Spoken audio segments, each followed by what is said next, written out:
आपके पसंदीदा web news असल बात में आप सभी का है फिर से बहुत बहुत स्वागत। नमस्कार, मैं हूं अशोक त्रिपाठी। प्रस्तुत है इस अंक के समाचार। कोरोना वायरस के संक्रमण के लगातार बढ़ते प्रकोप तथा कोरोना संक्रमित मरीजों की बढ़ती हुई संख्या को देखते हुए राज्य सरकार के द्वारा कोरोना संक्रमित मरीजों के इलाज के लिए निजी क्षेत्र के अस्पताल गायत्री अस्पताल का भी चयन किया गया है। कोविड के साथ ही नॉन कोविड मरीजों का इलाज कर रहे डॉक्टर अंबेडकर अस्पताल का भार कम करने के उद्देश्य से भी यह किया गया है। गायत्री अस्पताल के डॉक्टर अरुण मरीजिया डायरेक्टर हैं। हम उनसे अस्पताल में उपलब्ध सुविधाओं तथा व्यवस्थाओं के बारे में बातचीत कर रहे हैं। डॉक्टर साहब, सबसे पहले तो आपका इस कार्यक्रम में बहुत बहुत स्वागत है। नमस्कार।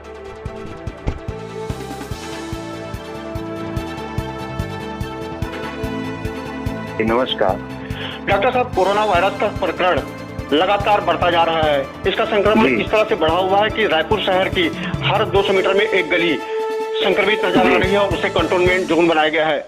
सिर्फ इस जिले में ही अभी तक कोरोना से संक्रमित होकर 30 से अधिक लोगों की मौतें हो गई हैं। इस बीमारी को लेकर लोगों में दहशत भी है। मरीज कभी भी यह चाहता है कि वह बीमार हो जाए तो स्वस्थ होकर घर लौट जाए। अभी कोविड-19 के इलाज के लिए दुनिया भर में वैक्सीन उपलब्ध नहीं है। दूसरी तरफ रायपुर शहर में कोरोना संक्रमित लोगों की संख्या लगातार बढ़ती जा रही है। इस अस्पताल में क्या बेहतर सुविधाएं उपलब्ध हैं जिसका संक्रमित लोगों को फायदा मिल रहा है? जी, मैं बता रहा हूँ। कोरोना में 3 कैटेगरी होता है, लेवल 1, लेवल 2, लेवल 3। लेवल 1 में नाक में गले तक ही बीमारी रहती है, माइल्ड सिम्टम रहते हैं, शरीर में कमजोरी रहती है, भूख नहीं लगती है, कई बार उनको सुगंध का एहसास करने में मुश्किल होता है, खाने में टेस्ट नहीं आता, इसको लेवल 1 में लेते हैं। ऐसे मरीजों के लिए जगह जगह सरकार अस्पताल खोल रही है, जहां पर कोरोना पॉजिटिव मरीजों को रखकर 10 दिन के लिए आइसोलेशन में रखा जाता है। उसी के तहत ESIC गवर्नमेंट की बिल्डिंग को टेंडर के द्वारा मुझे गायत्री हॉस्पिटल ग्रुप को चलाने के लिए दिया गया है, जहां हम लोग 1448 रुपये प्रतिदिन के हिसाब से मरीजों से सुविधा शुल्क लेकर या राशन कार्ड में निःशुल्क इलाज पिछले लगभग 1.5 माह से कर रहे हैं। हमारे यहाँ अभी लगभग 170 मरीज इलाज करा चुके हैं, जिसमें से लगभग 80 मरीज छुट्टी होकर जा चुके हैं और लगातार रोज 10 से 15 मरीज का भर्ती हमारे यहाँ हो रहा है। सामान्यतया हमारे यहाँ मरीजों को पूरे रहने की सुविधा, खाना पीना, योग, व्यायाम और मानसिकता में कैसे उनकी पॉजिटिव आए, इसके लिए विशेष रूप से कार्यक्रम चलाए जा रहे हैं। और अगर मरीज को ज्यादा समस्या होती है, सांस लेने में दिक्कत होती है, तो उन्हें एम्स हॉस्पिटल में रेफर किया जाता है। इस अस्पताल से अभी तक 80 से अधिक मरीज स्वस्थ होकर लौट चुके हैं। इसके लिए आपको बहुत बहुत बधाई है। कोरोना के उपचार के लिए वैक्सीन ही नहीं है तो दूसरी तरफ योग्य चिकित्सकों की भी भारी कमी है। इस अस्पताल में क्या स्थिति है?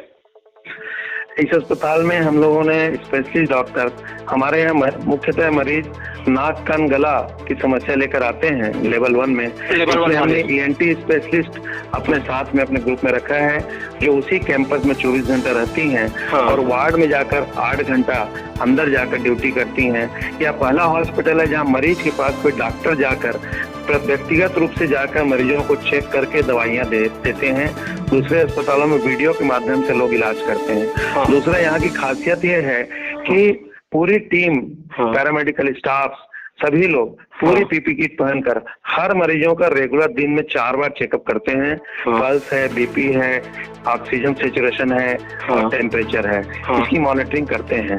और खाने में भी सुबह नाश्ता 12 बजे से 2 बजे के बीच में दोपहर का खाना, 4 से 5 के बीच में चाय नाश्ता और रात में 7 से लेकर 9 के बीच में फिर से खाना दिया जाता है। सुबह सुबह उनको योग व्यायाम भी कराया जाता है और मानसिक संतुलन बना रहे, क्योंकि ऐसे मरीज डरे हुए बहुत रहते हैं, क्योंकि परिवार से अलग होकर रहते हैं, तो बहुत आवश्यक है। और जब से यहाँ से मरीज स्वस्थ होकर जा रहे हैं, तब से यहाँ भर्ती मरीजों का भी मनोबल बहुत बढ़ा है और रिकवरी रेट हमारे यहाँ करीब 95 से 98% है। डॉक्टर साहब, कोरोना के मरीज संक्रमित लोगों तथा उनके परिजनों में सबसे अधिक डर रहता है कि इसके इलाज में भारी खर्च आएगा। क्या इसके लिए शासन के द्वारा कोई आर्थिक सहयोग प्रदान किया जा रहा है जिससे इस अस्पताल में निःशुल्क इलाज हो सके, इस तरह की कोई व्यवस्था है क्या? शासन पूरी तरह सहयोग कर रही है। हाँ। जिनके पास भी राशन कार्ड है उनको कोई पैसा नहीं लग रहा है। हाँ। सारी चीजें राशन कार्ड से ही हो रही है। राशन कार्ड में बीपीएल वाला की सभी वर्ग के लिए सभी तरह का राशन कार्ड चल रहा है। सभी तरह का राशन कार्ड या आयुष्मान कार्ड या खूबचंद बघेल योजना के तहत जो कार्ड चलता है वो यहाँ चालू है और निःशुल्क इलाज हो रहा है। खाना पीना रहना सब कुछ निःशुल्क है। शासन की एम्बुलेंस उनको लाकर यहाँ शिफ्ट कर देती है और ले जाने के समय मरीज चूंकि स्वस्थ हो जाते हैं, इसलिए मरीज अपनी साधन पे छुट्टी होकर घर जाते हैं। साथ में हम उन्हें छुट्टी के समय 7 दिन और होम क्वारंटाइन में रहने की सलाह देते हैं। साथ ही साथ हमारे यहाँ का फोन नंबर उनको हमने दिया हुआ है। किसी भी तरह तकलीफ होने पे उनको फोन के द्वारा भी सलाह और इलाज दिया जा रहा है। आप और यह अस्पताल एक बड़े मानव सेवा का काम कर रहा है। आप अभी कोरोना संक्रमित लोगों की संख्या लगातार बढ़ती जा रही है। रायपुर शहर में भी इसकी संख्या काफी बढ़ गई है, तो लोगों को, आम लोगों को क्या संदेश देना चाहेंगे? मैं ये कहना चाहूंगा कि डरने की आवश्यकता नहीं है। कोरोना में एक तरह से 3 प्रमुख चीज है जिसका ध्यान रखना है। सोशल डिस्टेंसिंग का ध्यान रखना है, सैनिटाइजेशन का ध्यान रखना है और अपने खान पान आहार विहार का ध्यान रखना है। शाकाहारी भोजन लेना है और किसी भी तरह का जंक फूड नहीं खाना है। गर्म पानी बीच बीच में पीते रहना है, क्योंकि कोरोना के कीटाणु पहले नाक में, पैरानेजल साइनस में छिपे पड़े रहते हैं, फिर वो गले में जाते हैं और नॉर्मली 5 से 7 दिन तक वो वहीं ठहरे रहते हैं।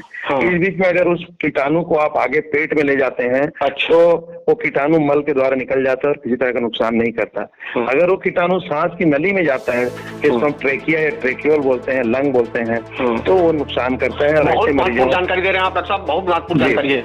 ऐसे मरीजों को फिर बचा पाना बहुत मुश्किल होता है और लोगों के मन में एक भ्रांति है कि वेंटिलेटर से मरीज ठीक होते हैं। मैं तो यही कहना चाहूंगा कि वेंटिलेटर से बल्कि कई बार नुकसान होता है, क्योंकि कोरोना में बलगम ऐसा पत्थर जैसा बन जाता है, कड़ा बन जाता है, जिसको निकालना कठिन होता है और वेंटिलेटर जब प्रेशर मारता है तो लंग की जो बारीक बारीक जो पर्दे हैं, जिसको हम एल्विलाई कहते हैं, वो फट जाता है और निमोथोरेक्स या हीमोथोरेक्स होने का डर रहता है और ये कॉम्प्लिकेशन होता है। मैं तो यही एक जानकार होने का सजेस्ट करूंगा कि वेंटिलेटर के पीछे न भागते हुए सावधानी रखें, प्रिकॉशन रखें, ताकि कीटाणु पेट के द्वारा निकल जाए, अगर पहुंचा है गले में तो सांस की नाली में न जाने पाए। यही मेरी सब लोगों को संदेश है और यह अस्पताल पूरे प्रदेश के लिए है, इसलिए ना सोचे कि रायपुर जिला के ही लोग आएंगे। अन्य जिला के लोग भी जिनके पास राशन कार्ड है वह यहाँ आकर निःशुल्क इलाज ले सकते हैं। और कोविड के लिए हम लोगों ने एम्बुलेंस भी सुविधा प्रदान कर रहे हैं, प्राइवेट एम्बुलेंस सुविधा भी है, जिसका एम्बुलेंस की सुविधा बहुत जरूरी है, जिसका प्राइवेट एम्बुलेंस के द्वारा हम लोगों ने टाई अप किया है, जो जाकर मरीज को लाते हैं और यहाँ भर्ती कराते हैं। आप रिक्वेस्ट करके वो एम्बुलेंस को भी बुला सकते हैं। आप हमारे इस कार्यक्रम में शामिल हुए डॉक्टर साहब, इसके लिए बहुत बहुत धन्यवाद। आपने हमें बहुत महत्वपूर्ण जानकारी दी है जो आम लोगों के स्वास्थ्य के लिए बहुत महत्वपूर्ण साबित होगी। बहुत बहुत धन्यवाद। जी धन्यवाद।